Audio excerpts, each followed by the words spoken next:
Carolande présente Caro Coco Park, votre parc de loisirs et de détente. Jardin créole, toboggan géant, activités aquatiques et terrestres vous apporteront à la fois sensations, adrénaline et décontraction. Régalez-vous dans son restaurant, le Coco Blue, ou dans l'un de ses snacks. Partagez les émotions fortes dans la zone de jeu Coco Game, où Escape Game, réalité virtuelle et Maison de la Peur vous offre un 3 en 1. Fêtez vos meilleurs événements avec Caro Coco Recept dans nos espaces privés lounge. Séjournez chez Caro Coco Lodge, des hébergements de charme, proches de la plage ou du spa. Caro Kiraland, le cœur de tous vos loisirs.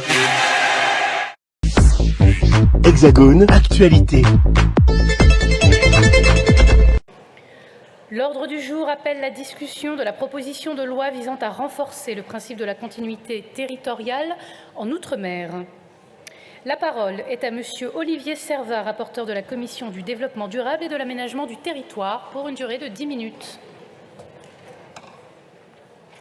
Ministre, Madame la Présidente, chers collègues, je vais entamer mon propos en vous détaillant dans les grandes lignes le budget nécessaire à un parent guadeloupéen étant contraint de partir faire soigner sur Paris son enfant mineur souffrant de lourdes pathologies.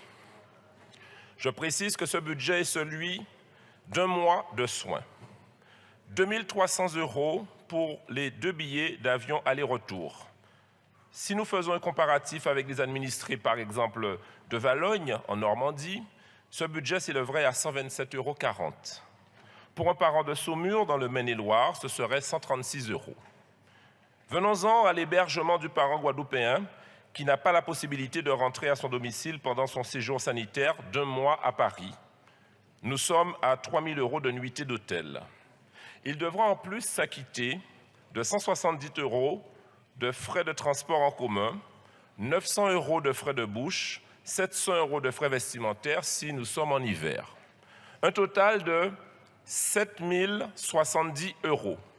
La facture est salée, mes chers collègues, et je vous fais l'économie dans ce détail des frais médicaux non pris en charge par la sécurité sociale et la mutuelle. Ce budget s'alourdit davantage lorsqu'on les Mahorais, 2 436 € le billet d'avion à l'unité pour la période du 1er au 31 juillet.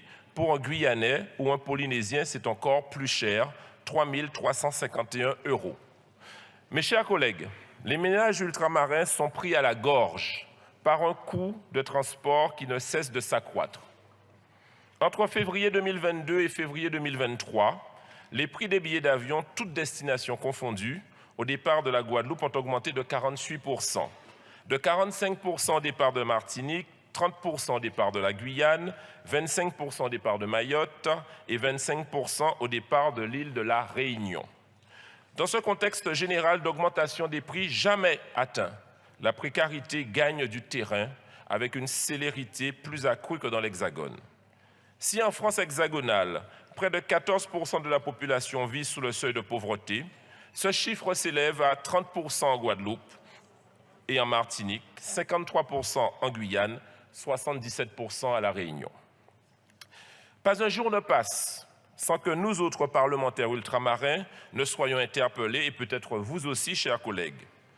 Par exemple, je devais recevoir le 12 mai dernier à l'Assemblée nationale les élèves du collège Nextor de Kermadec de Pointe-à-Pitre. Ils ont dû annuler leur venue à Paris au regard des coûts exorbitants des billets d'avion. Je pense également à l'association Faire Plus de Boissard aux Abîmes en Guadeloupe, vectrice d'inclusion sociale qui devait permettre à 80 jeunes issus des quartiers prioritaires de la ville de venir dans l'Hexagone en échange culturel. Un projet, une fois de plus, avorté compte tenu des coûts des transports. Ces cas que je viens de vous citer ne sont pas isolés. Ceci est le sort réservé à des milliers d'étudiants, d'artistes, de sportifs, d'entrepreneurs issus de nos territoires, obligés de renoncer à des opportunités, contraints de renoncer à leurs rêves, car dans l'incapacité de se déplacer. Les pertes de chance se succèdent, donc pour des Français qui ne demandent qu'à travailler, à se former, à se soigner, à performer. Il ne s'agit pas là de partir en station balnéaire en France hexagonale, mais bien de séjours au motif professionnel et sanitaire. La situation que vivent nos concitoyens d'outre-mer dépasse l'entendement.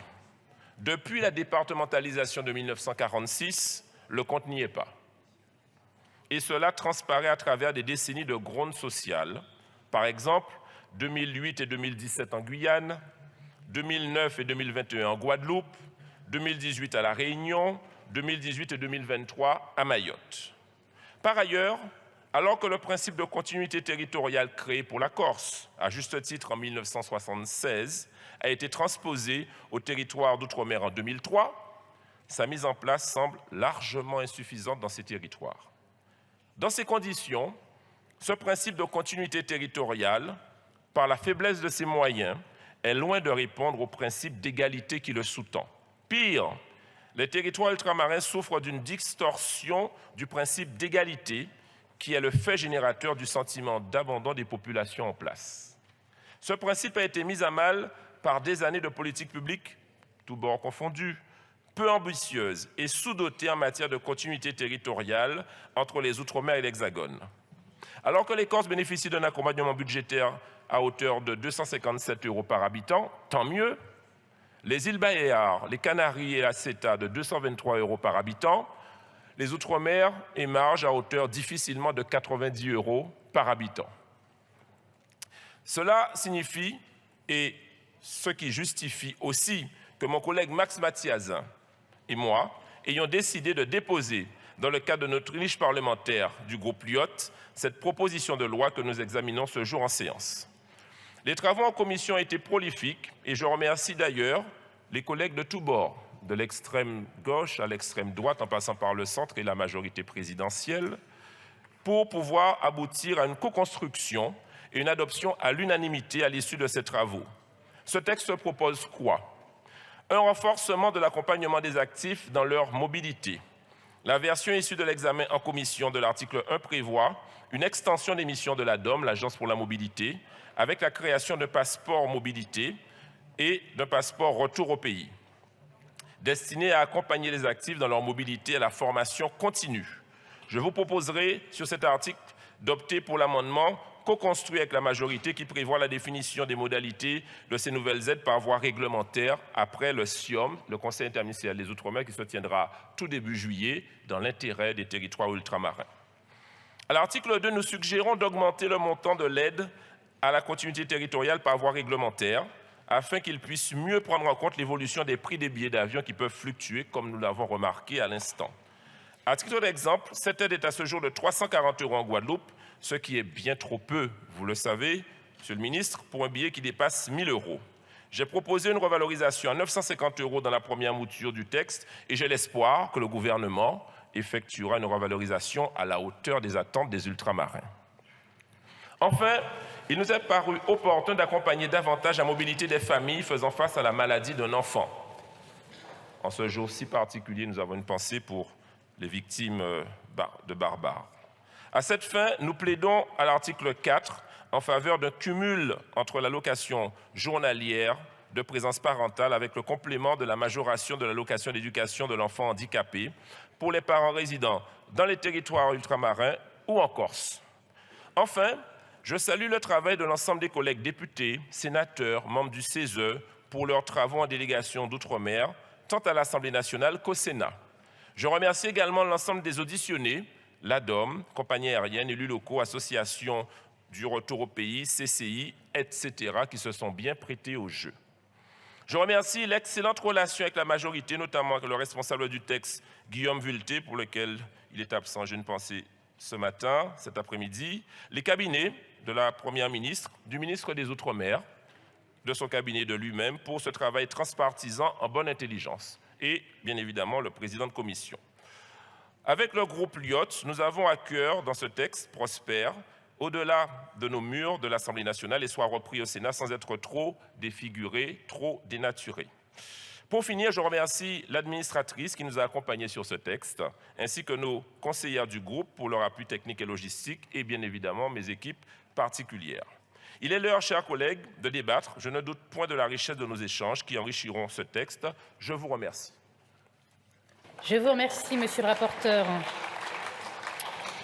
La parole est à monsieur Jean-Marc Zulesi, président de la Commission du développement durable et de l'aménagement du territoire. Madame la présidente, monsieur le ministre, monsieur le rapporteur, mes chers collègues, la qualité de nos débats en commission du développement durable et de l'aménagement du territoire sur cette proposition de loi de notre collègue Olivier Serva a démontré, s'il en était besoin, combien notre commission accorde de l'importance aux enjeux des Outre-mer. Comment pourrait-il d'ailleurs en être autrement? Les défis auxquels les territoires des Outre-mer doivent faire face sont sans commune mesure avec celles de l'Hexagone, en particulier en matière d'aménagement du territoire ou de mobilité. Vous le savez, chers collègues, notre commission est particulièrement mobilisée sur la thématique des transports, des mobilités, enjeu crucial pour nos concitoyens et sur lequel je concentrerai mon propos.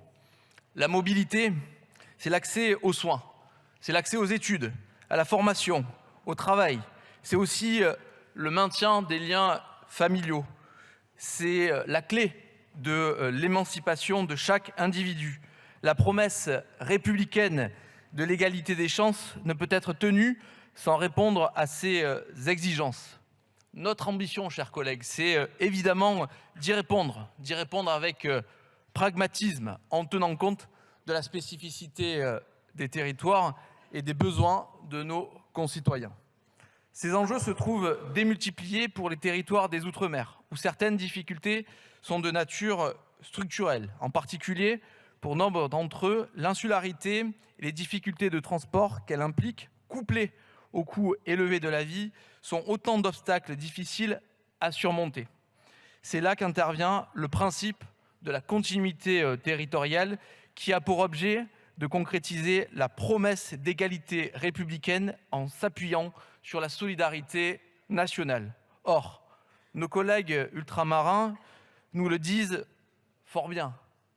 Cette continuité territoriale est aujourd'hui mise à mal par le contexte inflationniste que nous connaissons, qui touche de plein fouet le secteur des transports et par voie de conséquence, nos concitoyens des Outre-mer qui souhaitent exercer leur droit légitime à la mobilité vers l'Hexagone.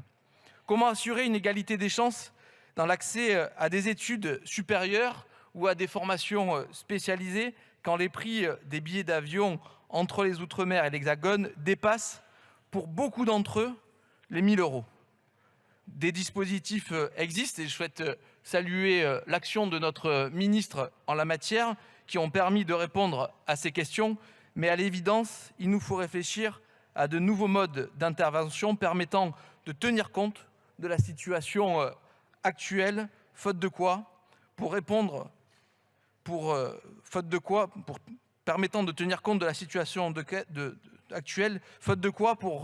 une expression de notre cher rapporteur, la continuité territoriale deviendrait une fiction. C'est bien ce qui a animé notre commission lors des travaux, chers collègues. Nous avons ainsi consolidé certains aspects de la proposition de loi, notamment concernant les aides qui sont financées par le Fonds de continuité territoriale et qui devront désormais tenir compte du prix moyen des billets d'avion. C'est selon moi une réelle avancée que nous avons réalisée de manière transpartisane. Nous avons aussi approuvé l'article 4 qui facilitera, je l'espère, la mobilité vers l'Hexagone des parents faisant face à la maladie de leurs enfants. Sur d'autres points, il nous a en revanche semblé plus sage d'attendre certaines échéances importantes, en particulier le tout prochain comité interministériel des Outre-mer. Nous espérons tous qu'il permettra des améliorations concrètes. Je tiens enfin, et en conclusion, à remercier de nouveau notre rapporteur, Olivier Serva, pour son travail constructif et aussi le gouvernement, monsieur le ministre, qui a su faire preuve d'écoute et d'ouverture, me semble-t-il, pour faire avancer la continuité territoriale au bénéfice de tous nos concitoyens des Outre-mer.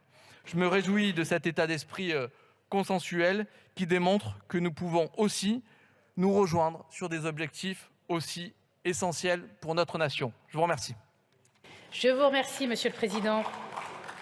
La parole est à Monsieur Jean-François Carenco, ministre délégué chargé des Outre-mer.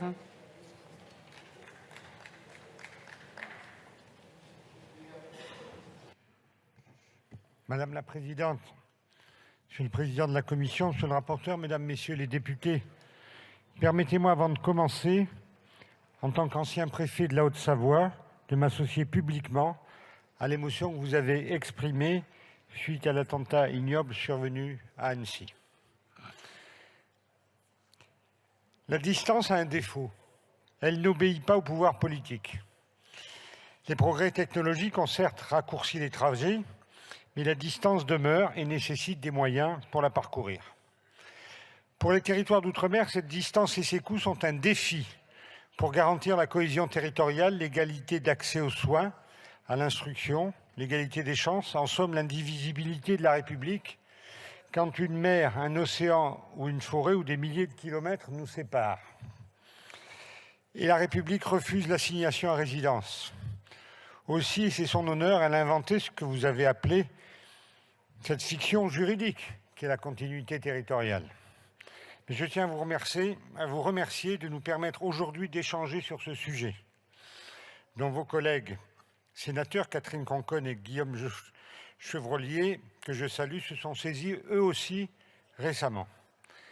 Dans la perspective de la réforme de l'ADOM 2024 et du comité interministériel des Outre-mer qui aura lieu dans les prochaines semaines, nous devons et nous pouvons avancer sans esprit de polémique, dans l'unique but d'améliorer la situation des ultramarins. C'est ce que je crois nous avons fait en travaillant ce texte dans un esprit de consensus. Je salue d'ailleurs son vote à l'unanimité en commission la semaine dernière et je veux que nous en félicitions ensemble, Monsieur le rapporteur. La première condition pour qu'il y ait une continuité territoriale entre les territoires ultramarins et l'Hexagone et l'existence de liaisons aériennes. À cet égard, l'État a toujours assumé ses responsabilités en garantissant non seulement l'existence de ces liaisons, mais aussi l'existence d'une concurrence afin de proposer aux ultramarins des billets au meilleur marché possible, et c'est difficile, et de limiter la hausse des prix, et c'est difficile. L'aide de l'État s'est traduite par sa contribution financière au redressement des compagnies aériennes desservant les territoires. Depuis 2020, il a notamment consacré 300 millions d'euros au sauvetage d'Air Austral et de Corsair, pour l'essentiel sous forme d'abandon de créances et d'aides. L'effet de cette politique est réel. Grâce à la concurrence, à l'automne 2022, les prix des voyages Hexagone-Drôme étaient 41% plus bas que la moyenne mondiale par passager et par kilomètre. Certes, les tensions sur le prix du kérosène notamment créent une dynamique haussière sur le prix des billets d'avion, ce qui est un phénomène mondial que nous subissons de plein fouet. L'État a fait le choix historique d'aider les plus modestes. L'aide à la continuité territoriale financée par l'ADOM a permis de financer 60 545 billets d'aider au financement en 2022.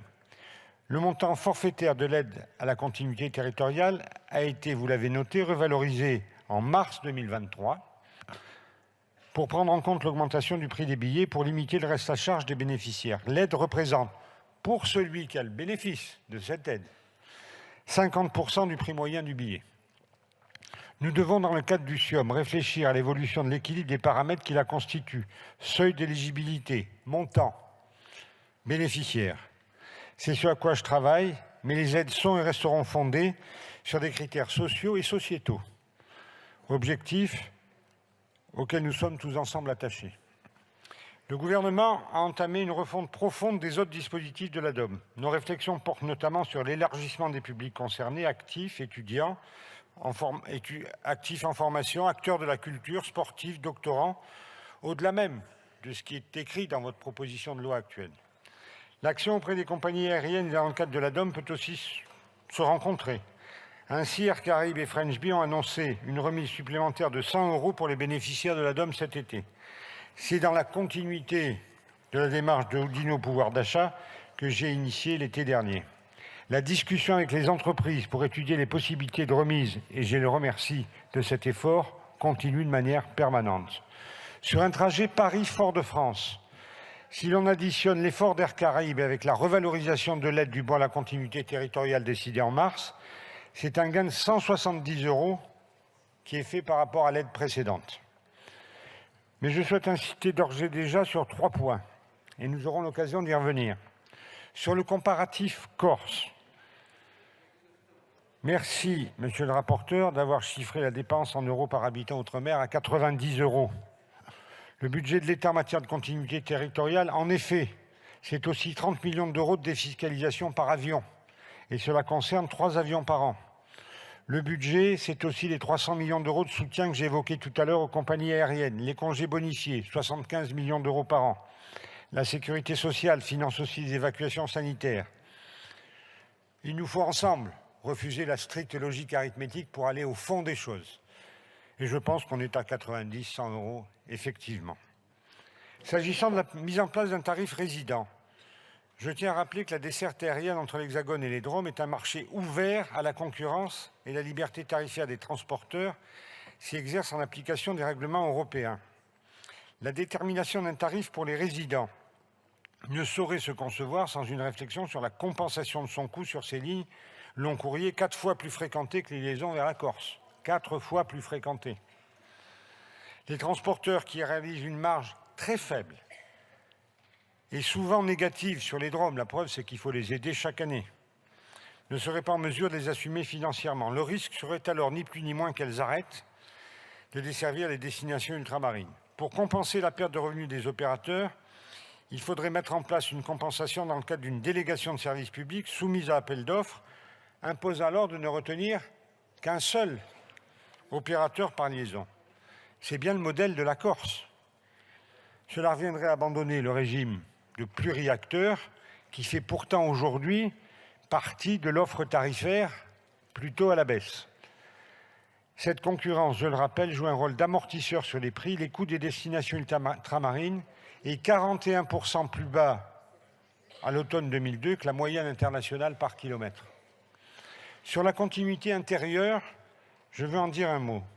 Je me dois de rappeler que sa prise en charge, y compris intérile, relève normalement, légalement, des collectivités territoriales, conformément à la loi NOTRe de 2015.